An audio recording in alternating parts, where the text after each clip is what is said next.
Hello and welcome to the State of the Fleet Industry, a weekly video series produced by Automotive Fleet magazine and which is sponsored by Enterprise Fleet Management. I'm Mike Antich, editor of Automotive Fleet, and today I'd like to examine what's occurring in the fleet industry for the week of February 15th, 2021. And if you've watched the State of the Fleet Industry video series over the months, you know we spent a lot of time discussing how the pandemic has negatively impacted vehicle production, retail sales, rental sales, and commercial fleet sales.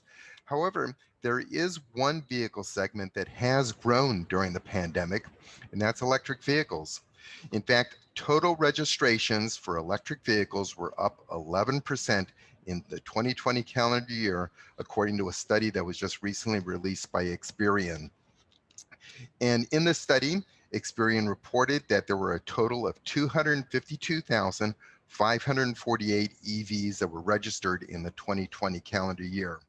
Now, admittedly, that's a tiny number in regards to total automotive sales, even during a pandemic when sales were depressed. But it does show upward trajectory. And as most fleet managers tell me in my conversations with them, the strongest trends that they're facing with their fleet, both near term and midterm, are meeting their corporate carbon reduction goals or corporate sustainability programs and dealing with the challenges of electrification, in particular developing a charging infrastructure. You know, acquiring the assets is one thing, operating an EV fleet is another thing. But prospects there are very encouraging when we look at a group like the EV 100, which is dedicated to the deployment of EVs in corporate fleets. And you know, when you look at this list, it's well over 100 companies. It's like watching or reading a who's who of the automotive fleet top 300. And you know, here are just some examples. You know, AstraZeneca, it's committed to transitioning its fleet of 16,000 vehicles worldwide to EVs by 2025. That's 4 years from now. You know, GlaxoSmithKline, you know, it's committing the transition of its fleet of 19,000 vehicles to EV and installing recharging stations and the infrastructure at 100 locations by 2030. And it goes on. Novartis, taking 25,000 vehicles, transitioning them to low or zero emission vehicles by 2025. Novo Nordisk has a fleet of 8,000 vehicles, transitioning all of them to EV by 2030. Unilever, which has 11,000 vehicles, looking to transition them to EVs and installing the workplace charging structure for its staff by 2030. And Genentech, it's committed to transitioning its 1,300 vehicles to EVs by 2030, and likewise installing the recharging infrastructure for its staff. And Zurich, major insurance company, looking at transitioning its entire fleet of 4,000 vehicles to EVs by 2029. So when you look at lists like this, and that's just a partial reading of the companies that are involved in the EV 100, you know, it certainly looks like there's change in the air. And, you know, one good example is, did you know that Tesla actually outsold Audi in 2020? And Tesla is now the fourth biggest luxury brand in the US. Another news just a couple days ago, Tata Motors, which is the parent company of Jaguar, announced that Jaguar will be an all-electric brand by 2025.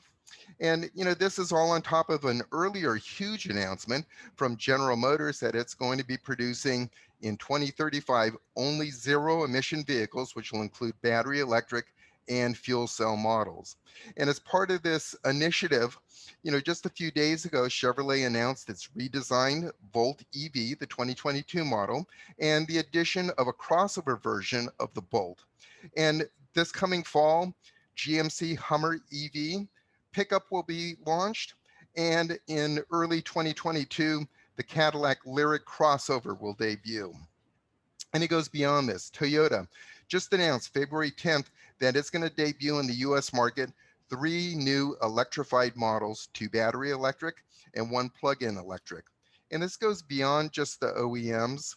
You know, when you look at the fleet management companies, Mike Albert Fleet Solutions, they've just created a brand new position whose job title is Director of Sales and Fleet Electrification. And Mike Albert has a partnership with Lordstown Motor, which manufactures an all-electric pickup called the Endurance. And Mike Albert says in announcing this new position that it sees its mission to empower its fleet clients to achieve their sustainability goals and to improve their ROI with electric vehicles. And it goes beyond Mike Albert. Likewise, Merchants Fleet Management, they've announced their plans to further electrify its portfolio with major acquisitions planned with BrightDrop, the all-new electric business unit of General Motors. And Merchants is looking to procure 12,600 BrightDrop EV600s, which is their all-new electric van that's purpose-built for the delivery of goods and services. And it's not just electric vehicles which is catching the attention of the industry. It's also an increased interest in hybrid models. And the fleet managers that I talk to say that they're going to be increasing their acquisition of hybrid models to achieve their company's corporate sustainability goals. And that's not to say that all of this won't occur without headwinds, because there will be headwinds. And the biggest problems that fleet managers face in greening their fleet is, as one fleet manager told me, he's being asked the greenest fleet without the green, namely the money. He's not getting the budgets that he needs in order to acquire additional EVs. And, plus other fleet managers tell me that their companies are just emerging or are still in the midst of the pandemic, and they're telegraphing to their direct reports, to their management level, that there's going to be less cash to spend in the upcoming years. So this process of greening the fleet does require a monetary commitment on the part of a fleet, but it goes beyond just acquiring the all-electric asset. It also goes to building that infrastructure around operating a new electric zero-emission fleet. In fact, procuring the EVs is probably the easiest part of an electrification strategy. Operating an EV fleet is the hard part, especially if the fleet is centrally garaged and maintained. There are going to be major organizational challenges, not insurmountable, but there will be major organizational challenges in scaling up, the in-house infrastructure for recharging to accommodate the higher rates of charge that are going to be needed, and along with acquiring the fast charging capabilities. These centrally garaged EV fleets are going to need to engage their local utility companies when they're planning on making this transition. And sometimes this engagement, has to be years in advance. But, one of the top priorities on the Biden administration is to fund the installation of 500,000 new all-electric charging stations, as well as providing the funding for tax credits for new EV purchases and EV production.